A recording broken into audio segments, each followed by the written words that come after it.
পুরো আইপিএল না খেলতে পারায় প্রায় ৭২ লাখ রুপির মধ্যে মুস্তাফিজ পাবেন মাত্র ১২ লাখ টাকা। মুস্তাফিজুর রহমানকে ইন্ডিয়ান প্রিমিয়ার লিগের পুরো মৌসুম খেলতে দেয়নি বাংলাদেশ ক্রিকেট বোর্ড। আসন্ন জিম্বাবুয়ে সিরিজে ২ মে দেশে ফিরবেন কাটার মাস্টার। অনেক ক্রিকেট ভক্তের মনে প্রশ্ন, ইন্ডিয়ান প্রিমিয়ার লিগের অর্ধেক খেলে কত টাকা আয় করবেন ফিজ? এই খেলোয়াড় যত টাকা আয় করুক না কেন, পুরো আইপিএল মৌসুমে খেলতে পারবেন না বলে তিনি বিশাল আর্থিক ক্ষতির সম্মুখীন হবেন। এবারের আইপিএলে চেন্নাই সুপার কিংস তাকে দলে আনে ২ কোটি টাকায়। চলতি সপ্তদশ আসরে বাংলাদেশের একমাত্র প্রতিনিধি তিনি। চেন্নাইয়ের জার্সিতে দারুণ ফর্মে আছেন তিনি। ৫ ম্যাচে ১০ উইকেট নিয়েছেন। সর্বোচ্চ উইকেট শিকারীর তালিকায় তিনি রয়েছেন ৪ নম্বরে। এমন দুর্দান্ত পারফরম্যান্সের পরও বাঁহাতি এই টাইগার পেসারকে ফিরতে হচ্ছে দেশে। আগামী ১ মে পর্যন্ত তাকে আইপিএলে খেলার অনুমতি দিয়েছে বিসিবি।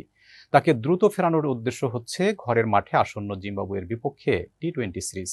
পুরো মৌসুমে না খেলায় স্বাভাবিকভাবেই নিলামের পুরো টাকা পাবেন না টাইগার পেসার। আইপিএলের পারিশ্রমিকের নিয়ম অনুযায়ী গ্রুপ পর্বের ১৪টি ম্যাচ খেলার মতো অবস্থায় থাকলে পুরো টাকাটাই পেতেন তিনি, আর ম্যাচ কম খেললে আনুপাতিক হারে পাবেন পারিশ্রমিক। সেই হারে প্রতি ম্যাচে মুস্তাফিজ ১৮,৭২,০০০ টাকার কিছু বেশি পারিশ্রমিক পাচ্ছেন। একই সঙ্গে দৈনিক ভাতা, ব্যক্তিগত ম্যাচ সেরার পুরস্কার, উইং বোনাস সহ আইপিএলে আরও অর্থ আয়ের উৎস রয়েছে। গ্রুপ পর্বের শেষ ৪ ম্যাচ খেলতে না পারায় ১,২৮,০০,০০০-এর কিছু বেশি অর্থ পাবেন দাফিজ। অর্থাৎ এবারের আইপিএল থেকে ভিত্তিমূল্য ২ কোটি রুপি থেকে প্রায় ৭২ লাখ রুপি পাবেন না মুস্তাফিজ। এ সময়টায় জিম্বাবুয়ের বিপক্ষে সিরিজের ৫ ম্যাচ খেললে তার আয় হবে ১২,৫০,০০০ টাকা, যা আইপিএলের ১ ম্যাচের চেয়েও অনেক কম।